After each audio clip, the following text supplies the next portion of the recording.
Su interés es hacer que los hombres sean absoluta e incondicionalmente libres. Conducción: Horacio Bello. Con la colaboración de Gustavo Litterman, Juliana Flores y Pablo Cruz.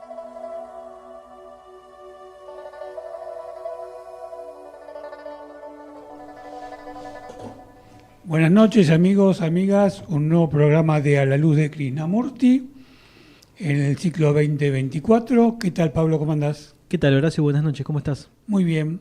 Bueno, el plantel está un poco diezmado. Hoy está preparándose para la final en Paraguay.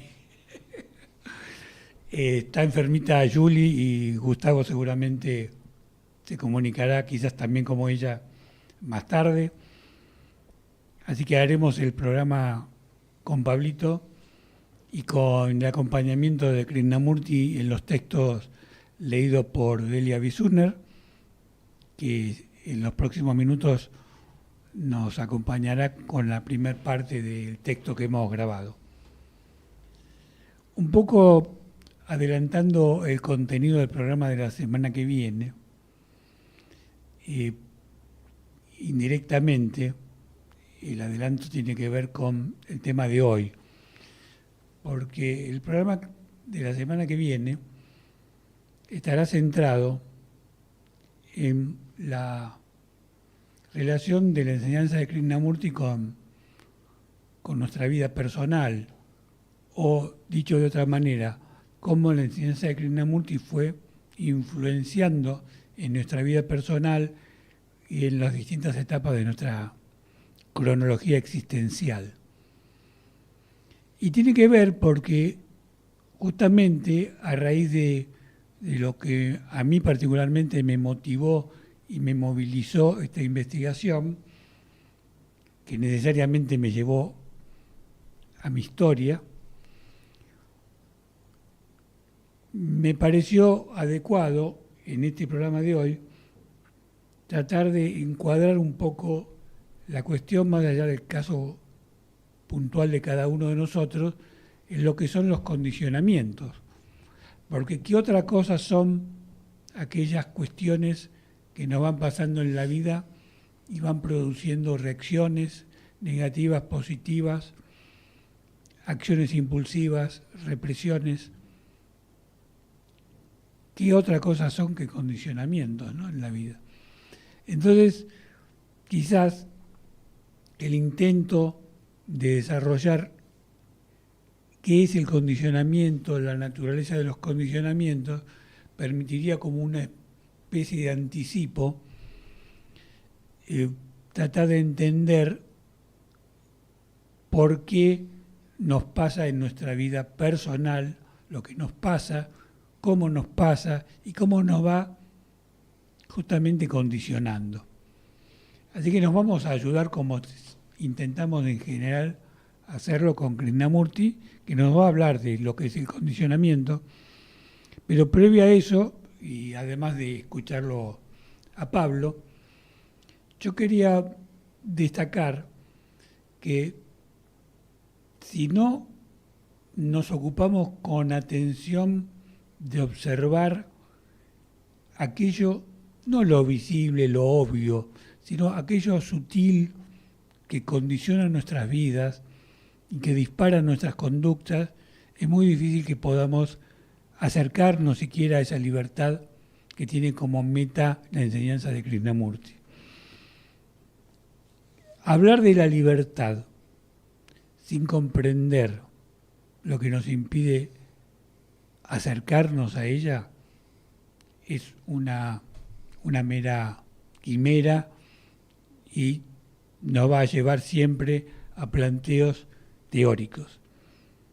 Y antes de darle la palabra a Pablo, quería decir que en mi experiencia personal, en el acercamiento a la enseñanza, después de muchos años, he observado, no con un espíritu crítico digo lo que voy a decir, sino como un intento de comprensión, que muchas personas que se acercaban brillantemente a la comprensión de la enseñanza, en sus vidas personales estaban muy lejos o quedaban muy lejos de poder llevar a la práctica aquello que con tanta lucidez podían describir. Y en un primer momento, a priori, con esa tendencia a prejuzgar, hacía análisis de orden moral, es decir, qué hipocresía, qué careta, qué falsedad. Y no comprendía que esas personas hacían lo que podían y que es mucho más fácil teorizar y describir las cosas que llevarlo a tu vida personal. Y a partir de ahí fui convenciéndome, y cada día con mayor profundidad, que la comprensión del condicionamiento de aquello que nos está esclavizando de algún modo o de otro es una llave fundamental para el salto hacia el cambio. Así que bueno, hecho esta pequeña introducción, le voy a dar la palabra a Pablo para que antes de escuchar la primera parte del audio nos diga cómo ve esta cuestión él, ¿no? Bueno, sin lugar a duda es un tema que me atraviesa, no por ser un ser condicionado, que eso sí es una obviedad, sino también porque ha sido, a pesar de que en aquel momento yo no lo podía verbalizar, ha sido el motivo de mi acercamiento a Krishnamurti. Yo creo que, y acá hago un poco de autorreferencia, creo que hay dos maneras de abordar el condicionamiento. Uno es ponerlo a prueba, ver si realmente uno está condicionado y por qué. Y la otra, que es por lo menos como yo lo viví, es tener una sensación total de estar perdido, de tener cierta intuición de que uno no está entendiendo algo y que aquello que no termina de ver o que no ve con claridad o que ve de manera incorrecta o errónea, más que incorrecta, errónea, está actuando en uno y que uno necesita ayuda, ¿no? Después veremos qué es esa ayuda y de qué se trata. Pero en principio es eso, ¿no? Es decir, si uno se acerca a este tema es porque en algún nivel, por más sutil que sea, nota que algo no termina de comprender. Nota que algo... O que no te da el cuero para enfrentar. Sí, como que no algo de lo que no estoy viendo, o lo que estoy viendo está mal, o todo lo que analizo y teorizo me hace golpearme una y otra vez contra la misma pared. Algo no va y va más allá de lo que puedo ver porque opera sin que me dé tiempo a hacer algo al respecto, ¿no? Es como una falta de... hay una incapacidad de verbalizar en un primer acercamiento al condicionamiento, porque es como... No sé ni cómo llegué a donde estoy, pero sé que llegué y esto es lo que hay y hago cosas y me choco contra una pared y repito el patrón y busco afuera y nada me alcanza, no entiendo, no comprendo. Hay como que se satura la cosa, ¿viste? Como que se satura.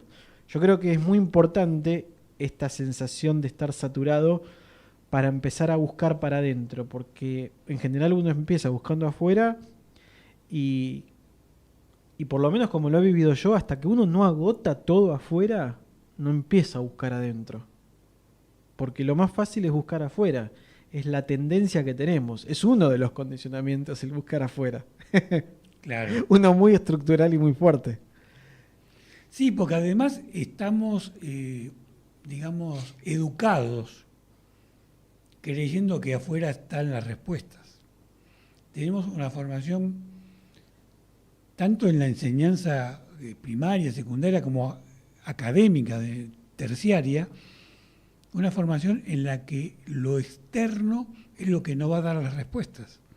Y cuesta mucho revertir ese planteo, porque justamente el condicionamiento que genera eso hace que hasta tanto no patees el tablero, revirtiendo el enfoque, no vas a poder hacer ese trabajo interior que es tan importante, ¿no?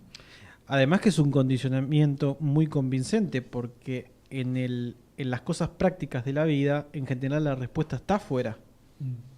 Es muy probable que yo, si tengo una necesidad, la respuesta esté afuera.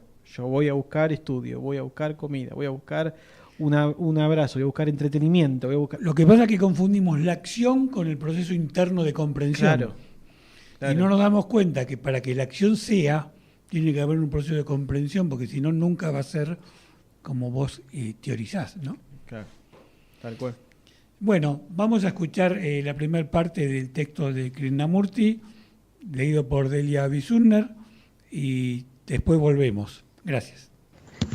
Pero, ¿cómo podemos ser libres para mirar y aprender si la mente, desde que nacemos hasta que morimos, está conformada por una determinada cultura dentro de la limitada estructura del yo? Durante siglos hemos estado condicionados por la nacionalidad, la casta, la clase, la tradición, la religión, el lenguaje, la educación, la literatura, el arte, las costumbres, el convencionalismo, todo tipo de propaganda, la presión económica, el alimento que comemos, el clima en que vivimos, nuestra familia, nuestros amigos, nuestras experiencias, cualquier influencia en la que pueda usted pensar. Y por tanto, nuestras respuestas a todos los problemas están condicionadas. ¿Se da usted cuenta de que está condicionado? Es lo primero que debe preguntarse, no cómo librarse de su condicionamiento. Puede que usted nunca se libre de él, y si usted dice, debo librarme de él, puede caer en la trampa de otra forma de condicionamiento. Así que repito, ¿se da usted cuenta de que está condicionado? ¿Sabe usted que aun cuando mira un árbol y dice, este es un roble, o es una higuera de Bengala, la mención del nombre, que es conocimiento botánico, ha condicionado su mente de tal modo que la palabra se interpone entre usted y la verdadera percepción del árbol? Para llegar a estar en contacto con el árbol, usted tiene que poner sus manos sobre él, y la palabra no le ayudará a tocarlo. ¿Cómo sabe usted que está condicionado? ¿Cómo lo descubre? ¿Cómo sabe usted que tiene hambre? No como una teoría, sino como el hecho real de tener hambre. De la misma forma, ¿cómo descubre usted el hecho real de que está condicionado? ¿No es por su reacción a un problema, a un reto? Usted responde a cada reto de acuerdo con su condicionamiento, y como este es algo inadecuado, reaccionará siempre de forma inadecuada. Cuando usted se da cuenta de ello, ¿no le produce este condicionamiento de raza, religión y cultura una sensación de estar preso? Considere solo una forma de condicionamiento, la nacionalidad. Vuélvase consciente de ello de una manera seria y total, y vea si le satisface o se revela, y si al revelarse usted quiere romper con todo condicionamiento. Si está satisfecho con su estado, es evidente que no hará nada. Pero si al darse cuenta de él no está satisfecho, verá que nunca hace nada sin su condicionamiento. Nunca. Por tanto, usted siempre está viviendo en el pasado con los muertos. Usted será capaz de ver por sí mismo cómo está condicionado solo cuando se halle en el conflicto de prolongar el placer o de eludir el dolor. Si todo está perfecto a su alrededor, su mujer lo ama, usted la ama, tiene una hermosa casa, hijos y mucho dinero, entonces no es consciente de su condicionamiento en absoluto. Pero cuando hay alguna preocupación, cuando su mujer mira a algún otro, o usted pierde su dinero, o se ve amenazado por la guerra, o alguna otra pena o ansiedad, entonces sabe que está condicionado. Cuando usted lucha contra cualquier preocupación o se defiende contra alguna amenaza interior o exterior, entonces sabe que está condicionado. Y como la mayoría de nosotros estamos inquietos la mayor parte del tiempo, ya sea superficial o profundamente, esa misma inquietud indica que estamos condicionados. Cuando todo está bien, reacciona amablemente, pero tan pronto es contrariado, surge toda la violencia de su naturaleza. Nos preocupa la vida, la política, la situación económica, el horror, la brutalidad, el dolor del mundo y el nuestro. Y por eso nos damos cuenta de la terrible y obstinadamente condicionados que estamos. ¿Y qué haremos? ¿Aceptar esa preocupación y vivir con ella como la mayoría lo hacemos? ¿Acostumbrarse a ella como nos acostumbramos a vivir con un dolor de espaldas? ¿Tolerarla? Hay una tendencia en todos nosotros a soportar las cosas, a acostumbrarnos a ellas, a culparlas por las circunstancias. Decimos, si las cosas anduviesen bien, yo sería diferente. O denme la oportunidad y tendré éxito. O me siento aplastado por la injusticia de todo esto, siempre culpando a los demás de nuestra preocupación o a nuestro ambiente o a la situación económica. Si nos acostumbramos a la preocupación, quiere decir que nuestra mente se ha embotado y podemos estar tan acostumbrados a la belleza que nos rodea que ya no la notamos. Uno se torna indiferente, duro e insensible, y la mente se vuelve cada vez más torpe. Si no nos acostumbramos, tratamos de escapar tomando alguna droga, ingresando en algún grupo político, gritando, escribiendo, yendo a un partido de fútbol, a un templo o iglesia, o buscando cualquier otra forma de diversión. Bueno, muchas gracias. Acabamos de escuchar la primera parte. Seguramente luego en el final nos va a decir de qué libro fue extraído este texto, que está separado justamente en dos segmentos. Pero tenemos a Julie en la línea. ¿Qué tal? ¿Cómo te va? Hola, buenas noches. Hola Julie, ¿cómo estás? ¿Cómo anda todo por ahí? Bien, qué bueno que llamaste. Bueno, ¿tenés fuerza para hablar? Tengo un poquito. Me la estoy reservando. Claro, te estás preparando para la final, como dice acá Pablito. Claramente. Bueno, quería ver si a vos te parece interesante aportar algo sobre el tema del condicionamiento, tanto por lo que hemos escuchado como por lo que hemos hablado con Pablo previamente. Supongo Claro. que sí, pero sería Sí. bueno escucharte. Yo venía escuchándolos y me resultó interesante desde el punto de vista de cómo se integra al programa anterior en cuanto a la resistencia, y estos condicionamientos podríamos entenderlos como esos rieles sobre los que se apoya muy cómodamente el ego y la mente para ejercer esa resistencia, ¿no? Tenemos como que los condicionamientos que nos hacen una especie de marco cómodo. Es decir, que para vos la resistencia y el condicionamiento van de la mano.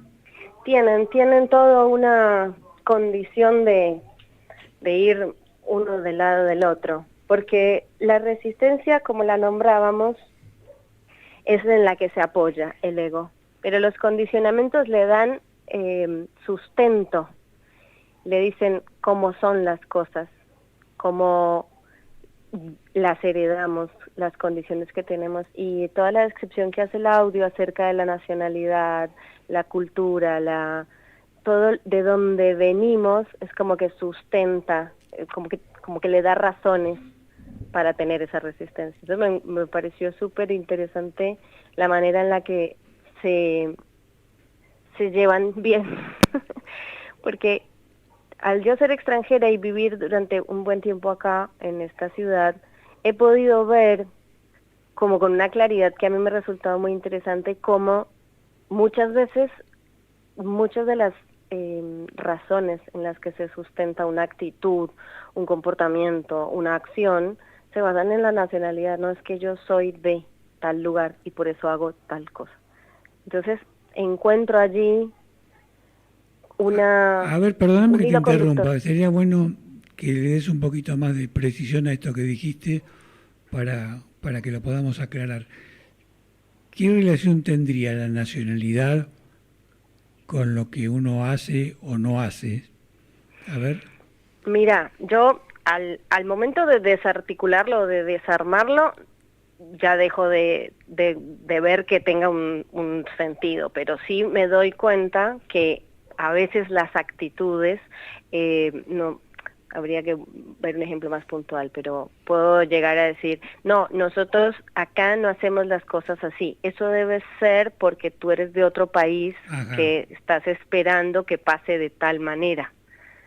En cuanto a actitudes, en cuanto a comportamientos, a expectativas, razones para hacer las cosas. Entonces, cuando yo lo desarmo a nivel de estar un poco más consciente de qué es lo que uno es como ser, me doy cuenta que se justifica realmente al final una actitud apoyándose o basándose en mi país, mi nacionalidad, digamos, o puede llegar a pasar que eso ocurra.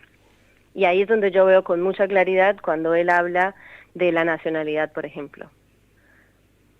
Es muy interesante. Vos sabés que Krishnamurti siempre era medio extremo en sus planteos, ¿no?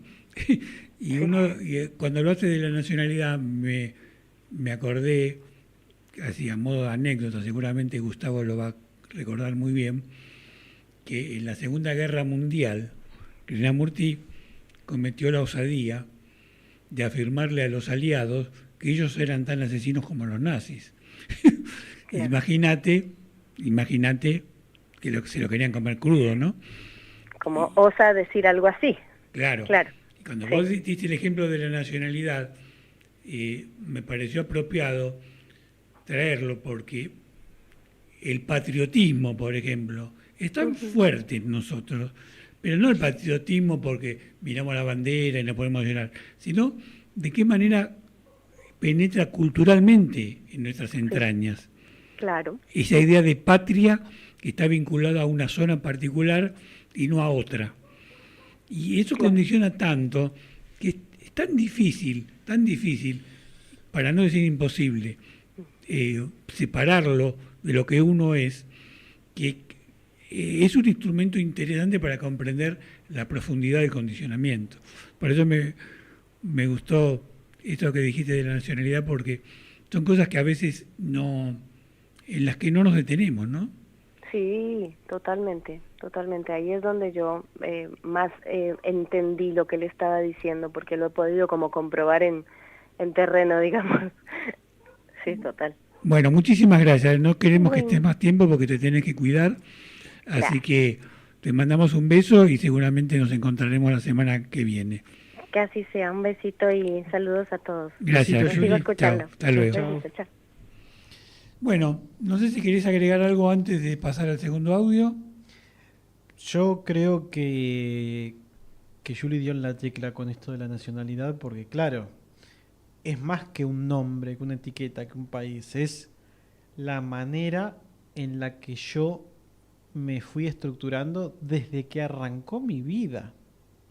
No es que yo estrené un conjunto de hábitos culturales a los 20, 30 años y bueno, tengo con qué defenderme. No. Es el lente con el que veo. Es uno de los lentes más estructurales con los que uno analiza y juzga y evalúa las cosas. Entonces, es difícil hablar de nacionalidad sin caer en lo que dijiste vos, en lo simple o en la barbarie de lo terrenal, ¿no? Es más que eso. Es qué se hace, qué no se hace, como decía Juli, qué expectativas se tiene, claro, cómo me siento, o sea, ¿por qué cuando me voy a otro país siento que no estoy en mis tierras? ¿Por qué? ¿Por qué se nota tanto? ¿Por qué pesa tanto? ¿Cómo puede ser que diferencias de hábitos me peguen tanto? Claro. Porque, a ver, del otro lado del charco son tan personas como nosotros. Sí. Pero no. Sí, los uruguayos son seres humanos, sí, también. Por lo que me han dicho. Y sin embargo, y decir que, bueno, más o menos tienen muchas pautas culturales similares a nosotros. Pero si vos te vas a un lugar que es relativamente distinto, ni te digo irte muy lejos, Pero si te vas a un lugar relativamente distinto, se nota. Y cómo... Y va más allá del acento, va más allá de los modismos. Tiene que ver con... O la gente que migra y no se acostumbra. Bueno, vos sabés que antiguamente lo peor que le podía pasar a una persona es que, como sanción política, te desarraigaran, es decir, te mandaban al exilio y vos no podías más habitar tu lugar. Y en esa época era mucho peor Que la muerte.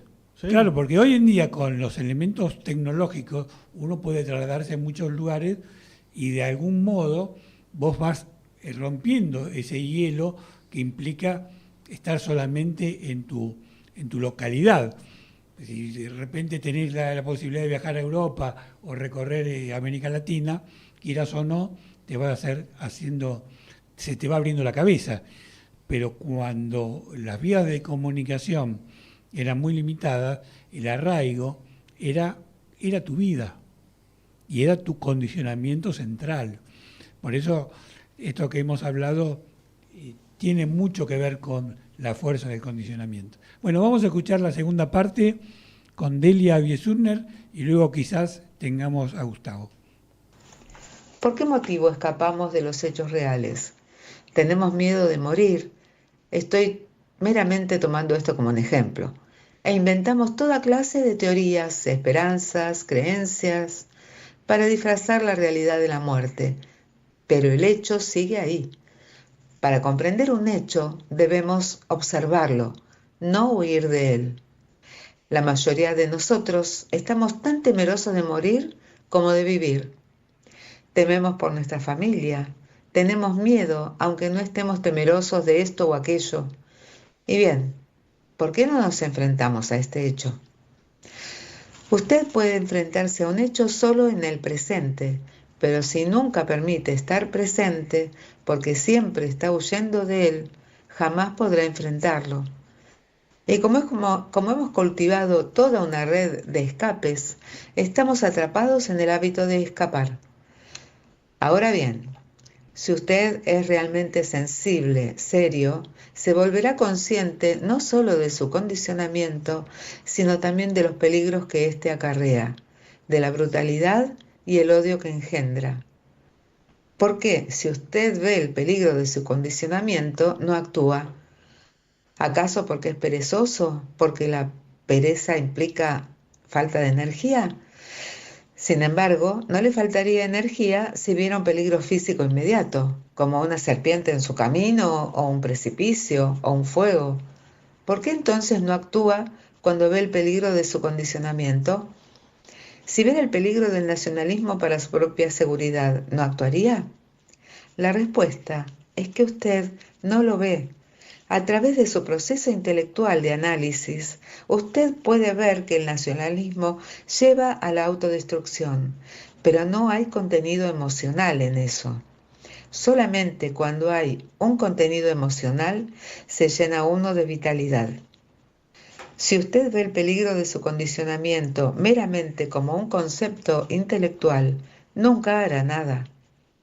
Al ver un peligro como una mera idea, hay conflicto entre la idea y la acción, y ese conflicto consume su energía. Solo cuando ve el condicionamiento y el peligro de él inmediatamente, tal como vería un precipicio, usted actúa. Por tanto, ver es actuar. La mayoría de nosotros caminamos por la vida distraídamente, reaccionando de forma irreflexiva de acuerdo con el ambiente en el que nos han educado. Y tales reacciones solo promueven más esclavitud, más condicionamiento.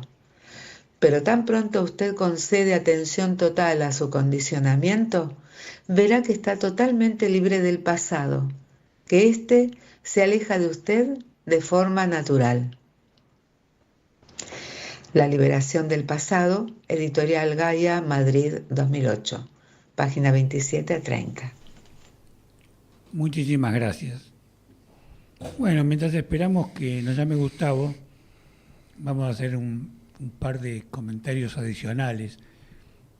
No sé, Pablo, vos viste esto que él destaca sobre el ver y la acción. Dice, puntualizándolo particularmente, ver es acción.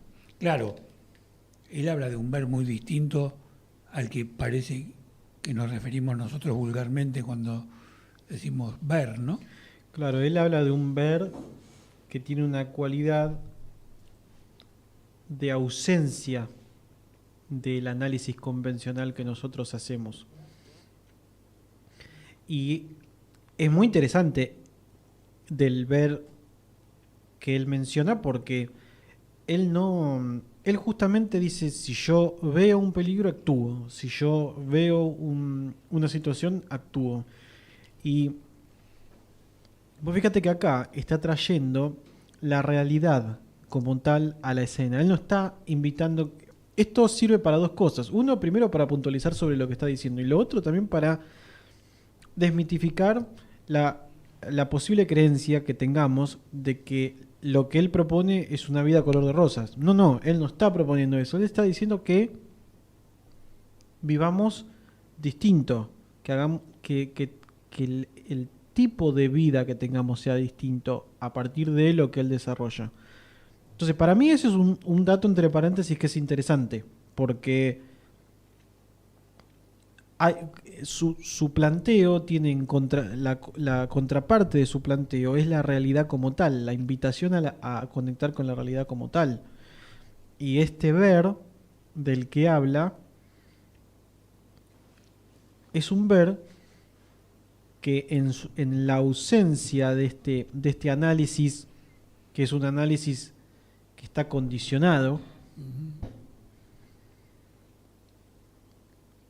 se vive distinto, se vive de una manera que no podemos imaginar, ¿no? Se vive distinto. Claro, es otro plano de existencia que él nos plantea y justamente lo curioso es que, como vos bien decís, no nos promete un jardín de rosas, sino que lo que nos dice es que hay otra forma de vivir y que tratemos de experimentarla. El desafío, el misterio de ese mundo que parece que ninguno de nosotros estaría tocando, ¿no? Claro, y deja entrever muchas cosas esto que él en lo que él invita a reflexionar, porque por ejemplo, si él habla del conflicto, definir qué es el conflicto es complejo en sí mismo, porque nosotros solemos ver todo como un problema o como un conflicto. La relación que tenemos con los hechos, sobre todo con los que son desafiantes, lo vivimos como una relación tóxica, porque hoy tengo un problema, hoy tuve un inconveniente, ¿sabés lo que me pasó?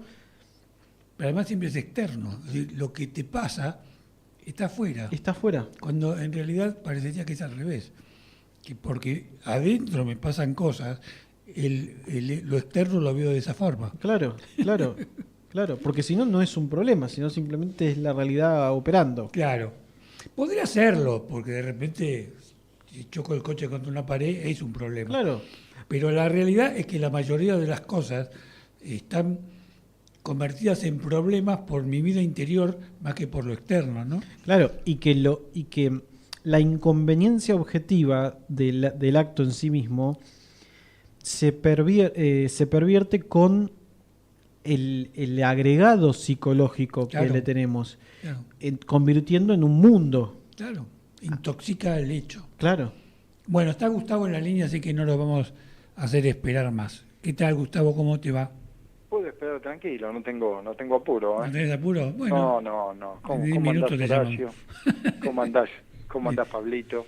¿Qué tal, Gus? ¿Cómo estás? Bien. bueno. Sí, hay un tema interesante, ¿no? En este ejemplo quizás simple que gozaba Horacio recién, ¿no? Chocó el coche contra una pared. Claro, la proyección como decían en la primera parte del programa, como siempre está hacia afuera,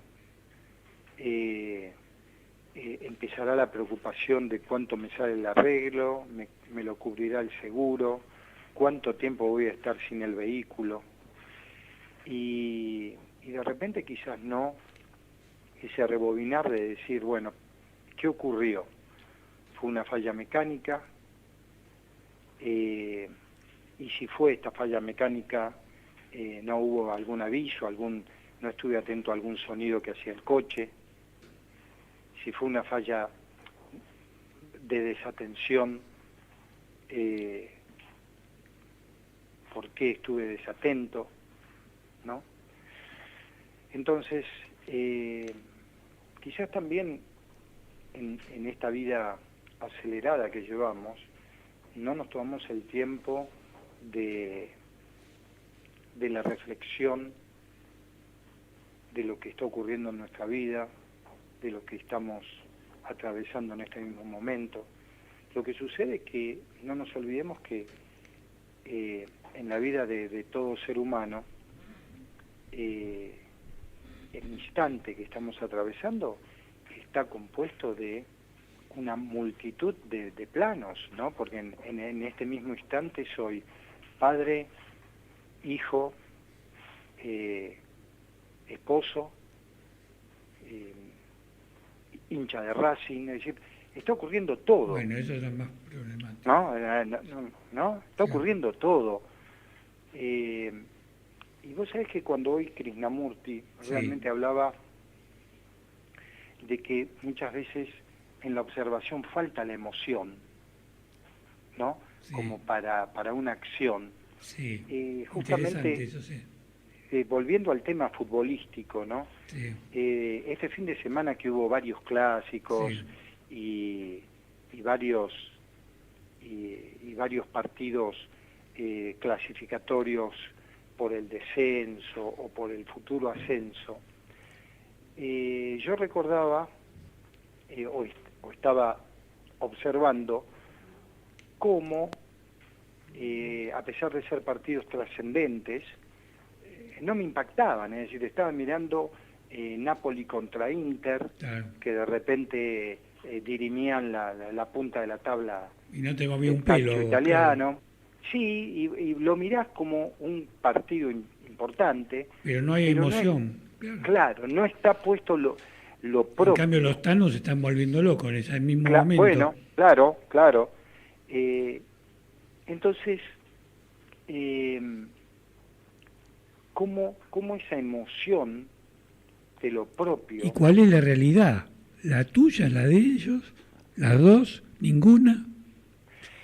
No, el tema muchas veces, más que preguntarse por realidad, porque pienso que cada quien tiene en este mismo instante su propia realidad, ¿no? Claro, bueno, ese es el tema. Vamos a suponer, en este momento, ustedes dos, y yo que estoy hablando, y Sebastián, nuestro operador, está en la cabina, todos estamos viviendo en esta Argentina con una impronta económica determinada, pero cada uno lo está viviendo de acuerdo a lo que está transitando en su vida.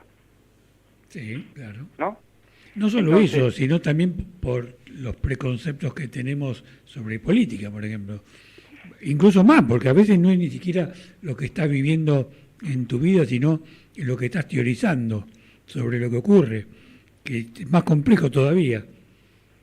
Claro, pero uno puede tener una idea política, Sí. pero el bolsillo es una realidad.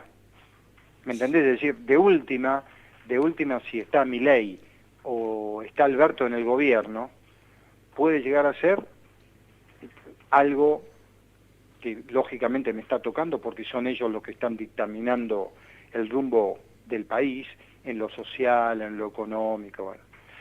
Pero sobre todo lo que me está tocando es el bolsillo, y muchas veces el bolsillo es independiente del gobernante que esté, ¿no? Sentado en el sillón de Rivadavia. Sí, sí. Entonces, que ya de por sí tendríamos que ver por qué Rivadavia se sentó en ese sillón, ¿no? No podría haber sido otro, ¿no? Sí. El sillón de San Martín o el sillón, ¿no? Pero bueno, fíjate cómo todo eso va generando un arrastre, que es un poco loco lo que digo, pero no deja de ser también una realidad, ¿no? Porque una idea política fue teniendo un curso y al cual hubo resistencia, ya que estamos hablando de la resistencia y el condicionamiento, pero también fue generando condicionamientos unitarios, federales, supuestamente el país es federal, pero me parece que es unitario. Entonces, fíjate cómo todo viene de arrastre y desde algún lugar nos va influyendo. Pero vos fijate todo lo que vos dijiste, el condimento emocional que tiene, porque hay tanta emocionalidad en todo lo que vos describís, que no sé si no es la emocionalidad la que tiñe todo lo que aconteció en la historia, más que las ideas, las Claro. connotaciones de las guerras civiles, del enfrentamiento de que fueron y lo mataron a Quiroga o lo asesinaron a Dorrego, todas cosas que tienen que ver con la emocionalidad. Y si vos empezás a separar lo emocional de lo meramente político, te vas a quedar con muy poquito de lo político. Porque hay una emocionalidad brutal. Y este ejemplo que damos de nuestro país, porque quizás lo conocemos por haberlo estudiado con mayor detenimiento, estoy absolutamente seguro que ocurre en cualquier otro país. No, pero lo interesante es lo siguiente. Sí. A Moreno lo envenenan. Sí. ¿Sí? Y no es un dato menor, es decir, en la historia del país, eso queda desde algún lugar registrado, porque hay un por qué lo envenenan y qué hubiese pasado si no lo envenenaban, ¿no? No solo que queda registrado, sino que queda como un cliché. Un cliché Claro, que ahora, se va a tender a repetir. Fíjate una cosa. Llega un momento donde los samuráis, por ejemplo, desaparecen en Japón, ¿no? Sí. Con todo su bagaje de honorabilidad, Sí. todo lo que quieras llamarle. Pero eso a nosotros no nos impacta. Es decir, para nosotros es un hecho histórico que ocurrió en Japón. Sí. Pero el hecho histórico del envenenamiento de Moreno o del fusilamiento de Dorrego, Sí. que también es un hecho histórico, Sí. pero a nosotros nos compenetra. Por supuesto. Porque al pisar este suelo, nosotros venimos con toda esa carga, como vos decís, no solo de historia y no solo de política, sino de la emocionalidad que desencadenó todo eso. Claro, claro. ¿No? Entonces, ahora, esto parece que nos estamos yendo por las ramas o nos estamos perdiendo, pero sin embargo es una analogía de quizás profundizar en nuestras familias todos esos arquetipos imperantes que desde pequeño, como dijo Pablo al comienzo del programa, fuimos absorbiendo sin una observación, sino que ha sido una emocionalidad tomada. Y yo, que tengo muchos años, voy a contar una anécdota, pero creo que nos representa en una forma muy, muy poderosa. Sí. Me acuerdo que era muy chico, en lo que hoy es la Horqueta, eran todos baldíos. Me lleva a jugar al fútbol mi papá, con un par de chicos, y yo encuentro un pin, ¿viste? De esos pequeños pin de metal que se ponen en la solapa, Ajá. con la esvástica. Ah, sí. Bueno, ¿qué hago? Lo pusiste. Mirá, papá, lo que me encontré. Claro. Uf, no, esto no, no sé, mi papá y nomás al toque lo revolvió para cualquier lado. Yo no entendí el por qué, escuchame, tengo 6 años, estoy jugando al fútbol y para mí era todo un hallazgo haber encontrado un pin, ¿me entendés? Sí. Ahora vos fíjate, si era un pin de Boca, capaz que mi papá dice, a ver, che, ¿quién es el pibe acá hincha de Boca? Tomá, llévatelo. Pero esto no, lo revolvió. En una familia que no tenía ningún tipo de ascendente político ni religioso, pero vos fíjate cómo estaba ese condicionamiento establecido, no, esto es peligrosísimo. ¿Cómo? Entonces, fíjate, es decir, si nos damos cuenta, el laberinto que cada uno de nosotros tiene metido en su cabeza, por Claro, así y decirlo. haciendo hincapié también en la importancia que tiene en nuestra primera infancia, porque no es lo mismo esa anécdota con 6 años de Gustavito que le pase a los 40, que su pareja encuentre una esvástica en la calle a los 40 años. Es decir, la respuesta emocional y la grabación que se produce en tu mente es tan distinta, tan fundacional, que no tiene comparación, ¿no?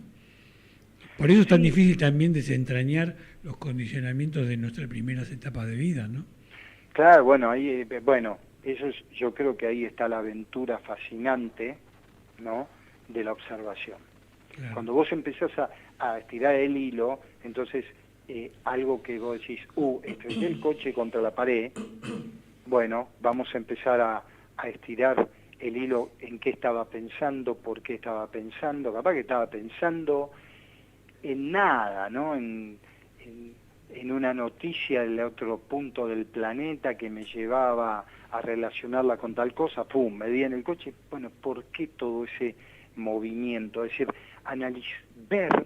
ver ese movimiento y ver la quinta esencia de ese movimiento, porque ahí está la cosa, cómo se mueve todo acá adentro, y lo puedo detener, y tiene un sentido detenerlo, tiene un sentido, porque eso también está el otro tema, porque hoy, viste, en todas las líneas espirituales se habla del ego como que es casi el enemigo número 1 en Ciudad Gótica. No sé si lo tengo que llamar a Batman, viste, la verdad que no sé, tengo que verlo,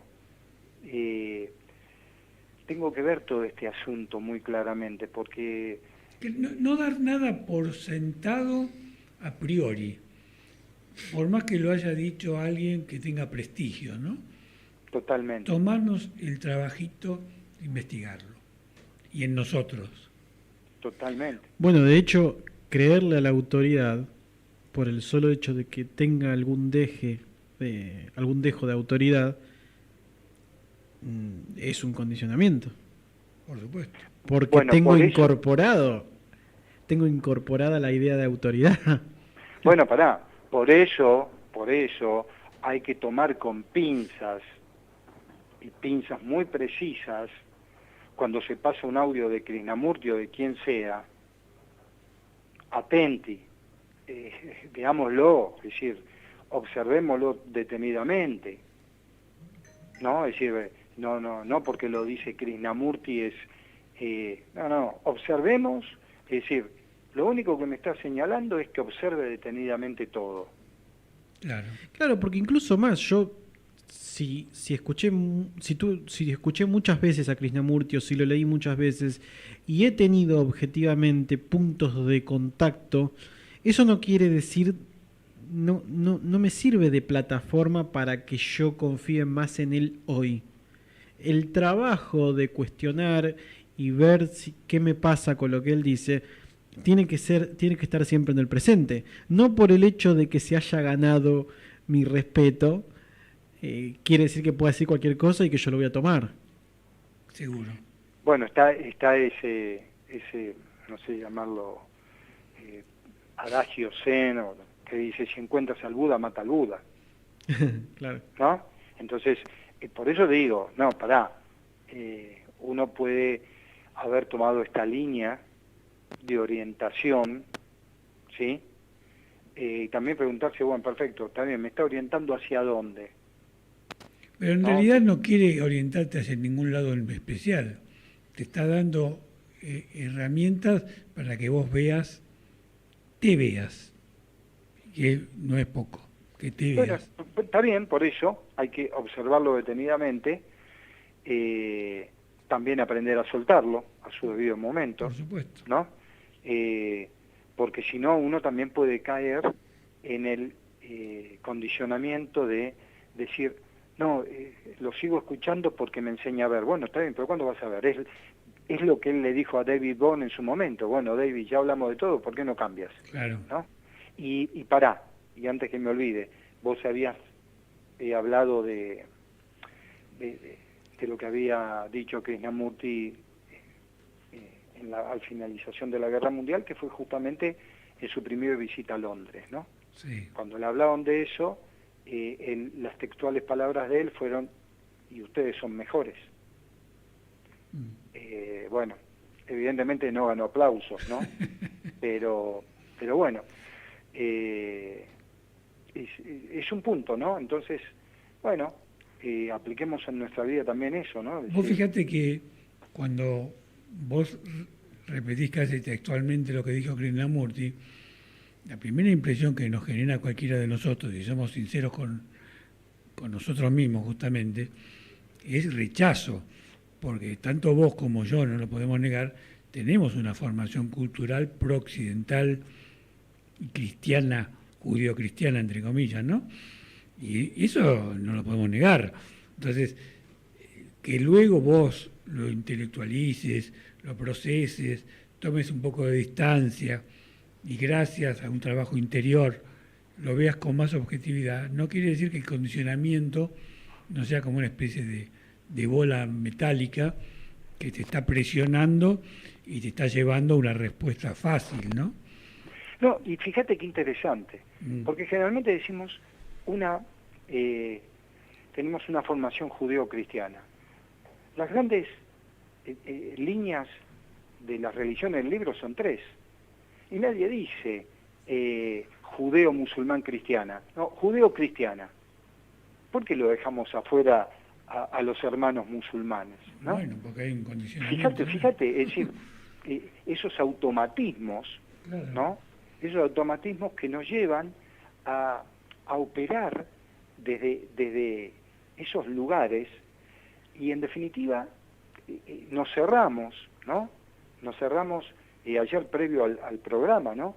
Se hablaba de lo que era la zona de Andalucía, sí, y ponderamos el extraordinario crisol de culturas en ese momento. sí.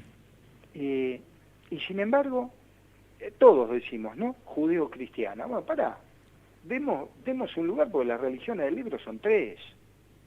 Y es decir, no nos damos cuenta cómo venimos marchando con el freno de mano.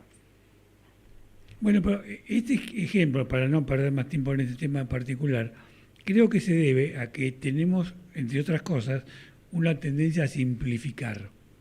Entonces, hablar de judío-cristiano es una simplificación respecto a determinados valores, que si vos incorporás el matiz árabe, por ejemplo, que tiene tanta riqueza, que tiene tantas concomitancias, pero que además es tan conflictiva ante una realidad política tan particular e interesada por la grande potencia, que hace que lo excluyas esa tercera vía. Es mucho más tranquilo, mucho menos conflictivo hablar de judío-cristiano. Te va a traer menos problemas. Claro, pero vos fíjate, en un momento, ¿te acordás? Hace, no sé, 10 años atrás habían instalado tanto miedo al mundo musulmán, al mundo árabe, que veías un árabe vestido por la calle y vos decías, me alejo rápido a ver si este hombre se explota. Pero escúchame, yo creo que alguna vez lo hablé en el programa. El rechazo que yo tenía a los japoneses cuando era chico era tremendo, porque me habían inculcado que los japoneses eran una especie de diablos maléficos y asesinos con las películas de Hollywood. Hasta que un día me senté a leer y comprendí la riqueza y la sabiduría de la cultura japonesa y dije, ¿cuántas pelotudeces me metieron en la cabeza? Bueno, pero si tengo tiempo voy a decir algo que creo que es muy ejemplificador de todo lo que hablamos. 3 minutos. 3 minutos, sí, me da tiempo. En casa nunca hubo temas de racismo de ningún tipo. Un día estoy sentado en la puerta, tendría 5 años, en la época que un chico podía estar sentado en el umbral de la puerta, sí, y era una puerta muy pesada de metal, se cierra, quedo afuera. ¿Y qué avanza ahí a media cuadra? Y viene justamente en dirección hacia Avenida Maipú, donde yo estoy sentado, un negro, lo cual es raro en los años, principio de los 60, un negro, pero venía un negro, me vio desesperado y me abrió la puerta. Y vuelvo a repetir. ¿Y eso que era un negro?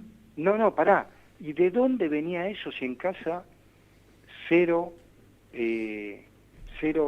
tema racista de ningún tipo, ni de religión ni de raza? Pero, ¿y a vos qué te produjo ese hecho? ¿Cómo lo viviste emocionalmente? Por eso te digo, ¿de dónde venía esa emoción previa de viene un negro? Como de cierto temor. Total. Claro. Total. Eso es lo Bueno, que te faltó agregar. Bueno, para no, que por se eso. comprendiese. No, gráfico. dije que estaba desesperado, bueno. Claro. Y, viste, ya hoy bueno, a partir de ese momento, por supuesto, nunca tuve ningún problema.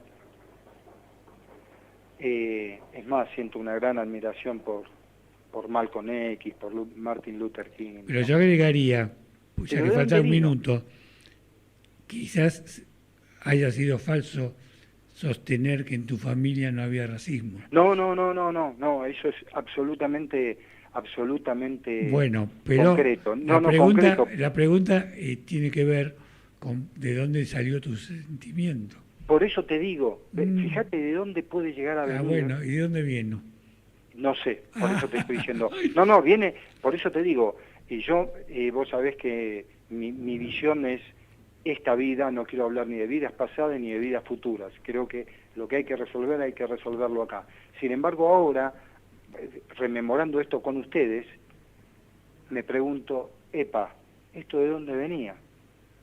Porque justamente te digo, pertenezco a una familia judeo-cristiana que nunca se profesó ninguna religión, porque una parte era judía, otra parte era cristiana, entonces jamás en esa casa hubo temas políticos, religiosos o de raza, por eso era algo que evidentemente era un chip que yo traía. Está bien, pero es para otro programa. Para mí es mucho más complejo, pero lo dejamos para otro programa. Listo, pero no te olvides porque es muy interesante verlo. No, por supuesto, justamente porque no me olvido, creo que es complejo. Un abrazo, hasta el próximo martes. Que tengan buena semana. Buena Chao. semana, hasta luego.